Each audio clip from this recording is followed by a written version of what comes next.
Well, there goes our friend Russ again. We met up with him for a couple of days, right? It's always fun. The good news is that we successfully camped 4 days and 4 nights in the van, and problem solved. We didn't have a single flea anywhere jumping or anything else, so looks like we get to move on from that. So speaking of moving on from that, let's move on from that. Hello everybody, welcome back. I gotta fix something today for the Coachman. It's a job I've been putting off for about as long as I can't put it off any longer. I just need to get it done. That's that Champion generator that I put in the the existing generator bay. The Coachman originally came with a generator, but when I bought it, it was gone. So I put the Champion in there. I've had that in several RVs. It's 10, 11 years old. It's seen better days, at least appearance wise. I have it torn into a bunch of pieces already. Jay, do you think it'll ever run again? Alright, it's torn into pieces. I got the covers, the end covers off of it, the side cover off of it. It's a mess. And look how, I mean, it is so sun faded. It's terrible. Look, there's the original yellow. Yeah. And there's the original black. A big decal came off of that. It is so sun faded. But yeah, the plus side, they are just protective covers. It protects what's on the inside, so that's still healthy. The issue with it is some of you already know this from previous videos, that the idles become unsteady. It surges, it idles up and down, up and down, up and down. Matter of fact, it might still, I don't think I've disconnected anything critical. Let's see, it still does it. The on button, some choke, some starter. A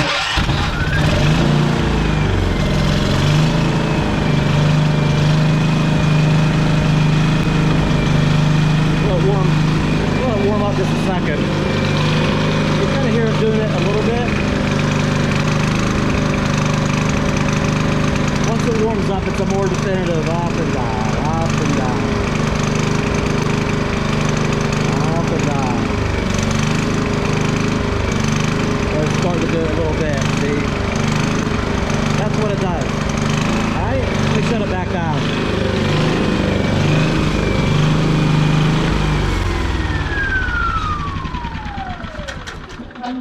Alright, that's a dirty fuel system, okay? The carburetor needs cleaned again. Like I said, it's 10 or 11 years old. I did it about 5 years ago.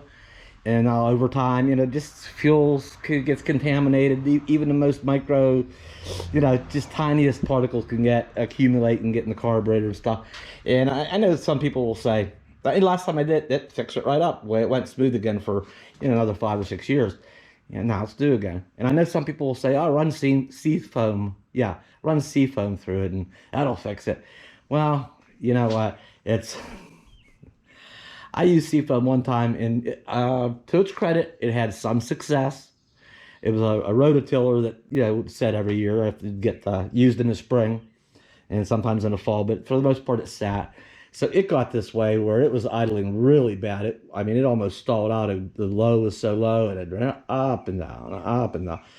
So I ran that and just left it sit there in the yard and sat out there and run. Just let it do its thing, let that seafoam work while it was running. And after about 20 minutes, maybe half an hour, it definitely smoothed out some. But it didn't completely clear it up. But it was a noticeable difference. It was better, but it still wasn't the smooth, steady idle that it should be. So it sort of works, and maybe in some instances it does the trick and it works all together. But it's just not a guaranteed thing to put seafoam in it and your troubles will be solved. I'm just not gonna mess around, take any chances, leave anything to chance.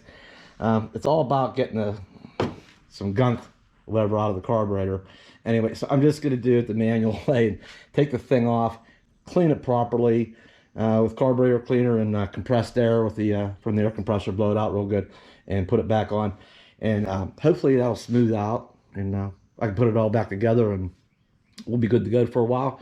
I'm gonna change the oil too while it's up here.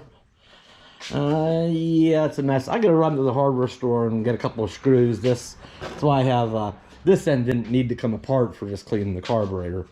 Um, this end did. You got to take the air cleaner box off of it and get to the screws and get it off of here. These two needed to come off. This end I took off because that exhaust flange, that adapter I put on here a while back, you know, I should have got new screws for it. I reused the old screws and they kind of vibrated and the thing fell off. So I'm gonna pick up some new screws, put that back on. I can put this end back together and just get that taken care of. But yeah, she's seen better days, huh? All right, I'm back. We took the Fiesta out to the local home center. I bought the two new 5mm machine screws with new flat washers and a lock washer. And they didn't want to go in the end of the muffler. So, you know, the threads are probably just as rusty as, where's the old one at? Here, there we go. They're probably all, you know, rusty too. These bolts did not want to go in. I didn't want to force them and, you know, cross thread it and mess around. What was the chances of me having a 5mm tap the right size? Huh? Go figure. Let me show you something. All right.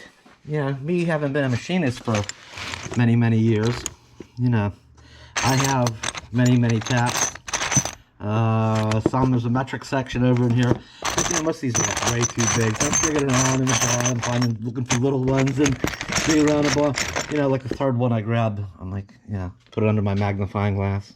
Because the lettering is so, even on the big ones, you know, the lettering, so it can be hard to read. And it said 5.0 M. So that meant 5mm. And it was the right pitch and everything. So dumb luck would have it that I was able to run that tap in. And then back in. It went pretty easy, you know, just a very little bit of resistance. Just cleaning rust out. So that should be better. Yeah, dumb luck. I would happen to have a 5mm. You look at the rust on it. So, all right. Well, that's better. It's all back in place. Let's hope it stays on this time. I just, you know, this just comes out through the cover a little bit. That's the other cover.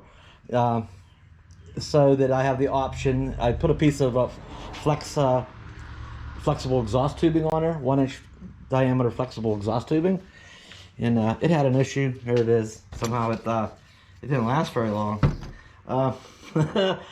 But I don't know if I'm going to bother replacing it. I was going to try to find some stainless steel stuff on there, but I just might let it run just the way it is. It's down in an external compartment bay, so it gets plenty of ventilation down there. It's really not necessary, I guess. I just thought it might be a good idea. I might still, yeah, I don't know yet exactly what I'm going to do on that. I never did look around for a better piece. Maybe I will do that. I kind of like the idea of having that on there. But getting back in their battery. A couple of things are missing. There was a rubber strap that held the battery in good. But when the cover's in place, it's like almost right up against it. I might have to zip tie or do something creative with that. I'm just not sure. Other thing was this. I don't know what this thing is. Maybe it's like a charcoal canister thing that some engines have. But same thing, the rubber on it's broke. Once you put the end cover on it, there's a little tab that rubber slid over and held this in place right there. But it just kind of stays there. It's just kind of, I don't know how critical that is that it's actually mounted. You can see the rubber, how, like I say, this thing's been around a while. A lot of heat cycles, 10 or 11 years now. So it may, I might zip tie it to something. I might rig something up, or it's been broke a while. Since the last time I put a battery in it, it was like that. So I just left it, and I don't know how critical that is. But, I'm gonna get busy here, get this end back together, and shift it over a little bit. Get busy on that other end, get that carburetor off there. Now, see if we can get that all fixed up. Well, I've made a little more progress. Got this all back together again. Less parts on the table, more parts back on it. What's going on here? Basically, these ends, they're not too bad to deal with. There's only, the handle's kind of a split handle, a two-piece handle. Yeah, there's 3 screws that holds this together. The only trick about it is this half has to come off because there's 2 hidden bolts underneath here, behind here, that holds this top piece on. So there's two hidden bolts. Other than that, there's under the handle. Of course, that doesn't have the handle, that end. There's a screw on each side there, and on the bottom, underneath, there's a bolt on each side. So 2 bolts, 2 screws, then the 3 screws, 1, 2, 3, and the 2 hidden bolts. So that's not too bad. Got this apart here. So I'm gonna take the carburetor off of it. Once you take the air cleaner housing, open it up, take the air filter out. There's just the 2 bolts and a metal flange there. I'm gonna take then this air cleaner housing will come off. Then the carburetor, I'll have to unhook a couple of things, obviously, get that carburetor off and get it clean. But that's where we're at right now.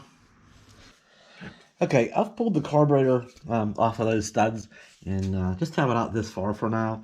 I don't think I need to remove it any further than this. I don't want to disturb those little motors or solenoids on top, and I really shouldn't have to for what I'm doing.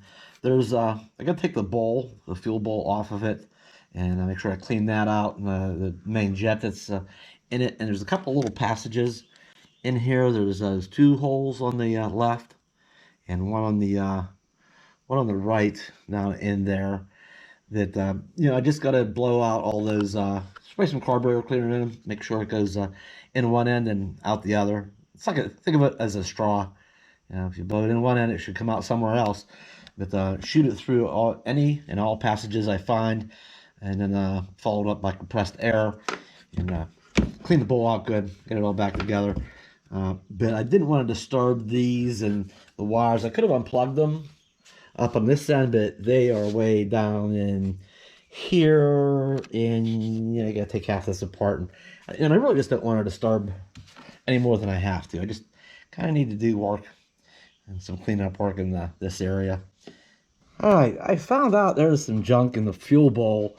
Yeah, I got the needle out, the regulates the fuel flow and the float, and the pin that holds it all in there. And I've been spraying. Went through and sprayed. There's the internals, I guess you'd call it, through the passages. Oops, that's not that. Don't get away from us. Sprayed through everything, both ways. Kind of back flushed it out.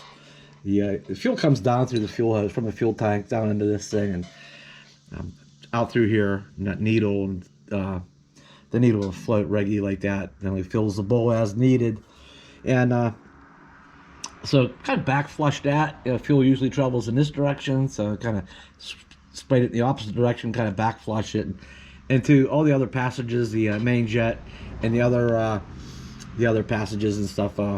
Sprayed it both ways and everything several times, but saved the bowl for last because I wanted to show you. See a little bit of stuff in there. I don't know if we can. Hang on. Let me switch this way. Don't know how well you can be able to see that in there, but it's very small. Just the tiniest of particles can get in there over time. Even though even the best air fuel filters can, very, very tiny particles. I mean, I forget, they're measured in microns, right? Something like that.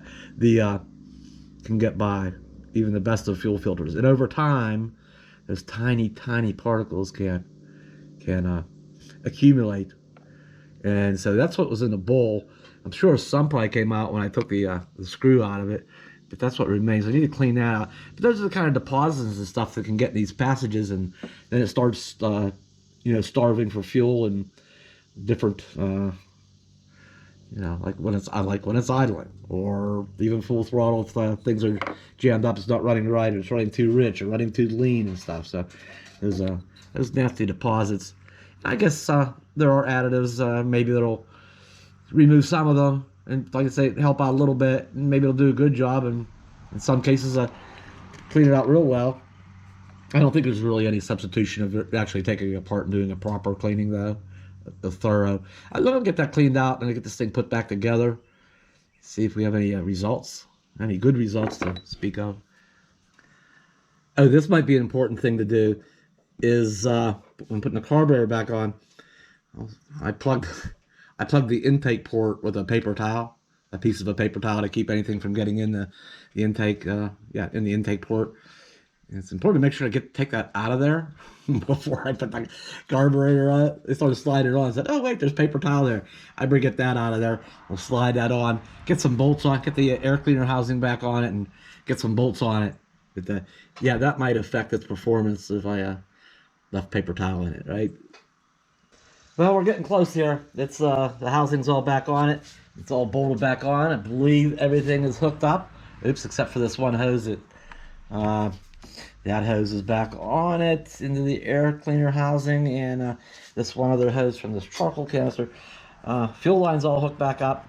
I think we're about ready to. I'll have to jam that in there a little bit better. Just throw the air filter back in it. That is the used one. It looks still in pretty good condition. I blew it out real good.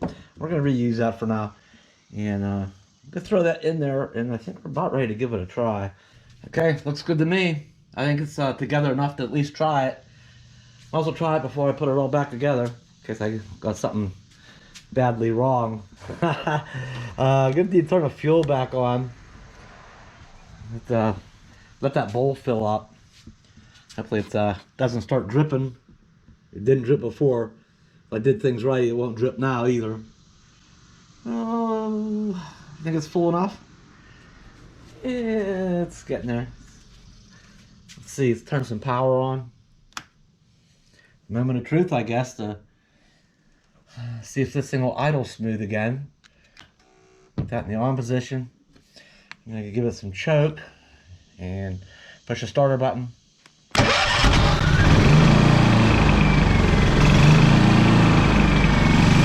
the choke off.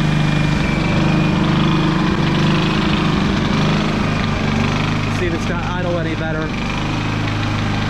particularly when it warms up. I don't know.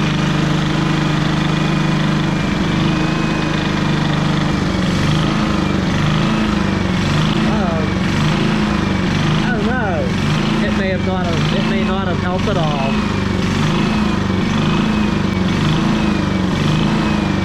All that messing around for nothing. It did not help at all.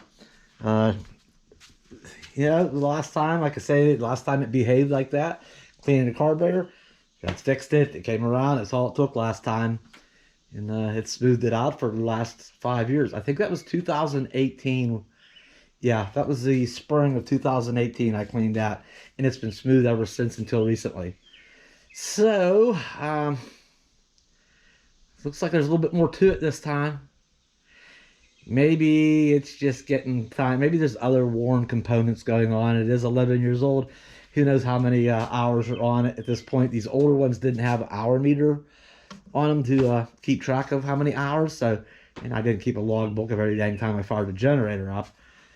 So, I don't know how much more I want to put into it. I did look up a while back, just out of curiosity. I was looking into that carburetor. I think I can get a brand new carburetor for like 36 bucks. Not bad. But do I want to start saying, okay, well, tried this and that, then, maybe there's something, maybe the governor in it that regulates its RPM is getting a little bit sticky or worn. Like I say, getting it this probably later stage of its life, possibly. It could be just a combination of worn components starting to contribute to a little inconsistency there. I mean, under a load, it still puts out good, steady power. So I mean, it's not over. It's just annoying. It's not done. Under a load. I mean, what did we end up with here? Even it's fully warmed up. I did plug in the van for a bit and ran it off camera. That almost doesn't pull even enough watts. Let's start it up again here for a second.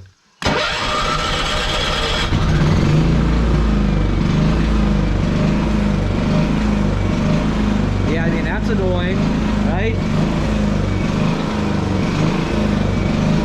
And there'll be a little bit of a surge when I plug the van in, but that window unit is such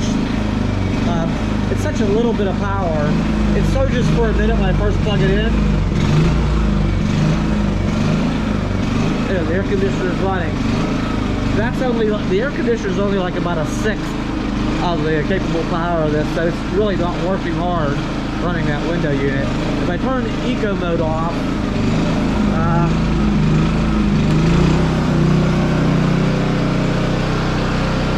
yeah, it runs steady. So, yeah, it's not junk, it's not worn out. It's just getting, you know what, it's actually, it is louder than it used to be. I think the guts in the muffler are maybe getting blowed out too, and the spark arrestor, and it's kind of free flowing now. Maybe there's not enough back pressure anymore that contributes to that. Like I say, at this stage of things and wear and tear, it could be just a combination of things at this point. And I can't go back and refresh and make everything new again. That might be just how it's going to be with this generator from this point forward.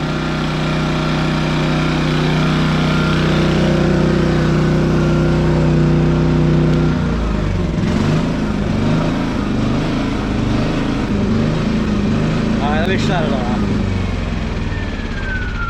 Now, what I might do is a last resort, a Hail Mary. I may break down, you know, I'm not one for additives, but maybe we'll try the seafoam.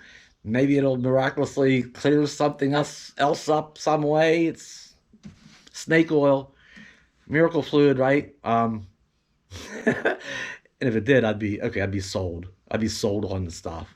You know, there's somebody's at Marvel Mystery Oil too, that supposed to perform, yeah, magic on mechanical things.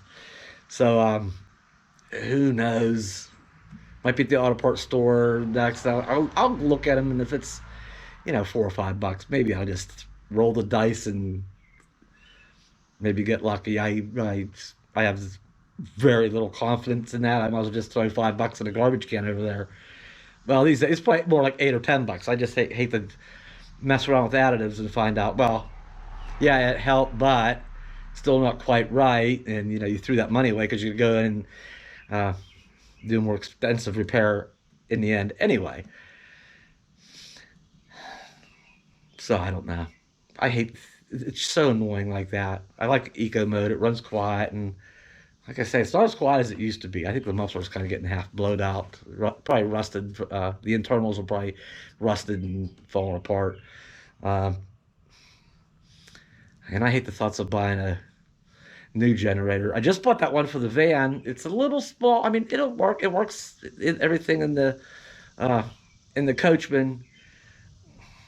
I just like to dedicate it to the van, and I really like the larger ones that have the keyless thing.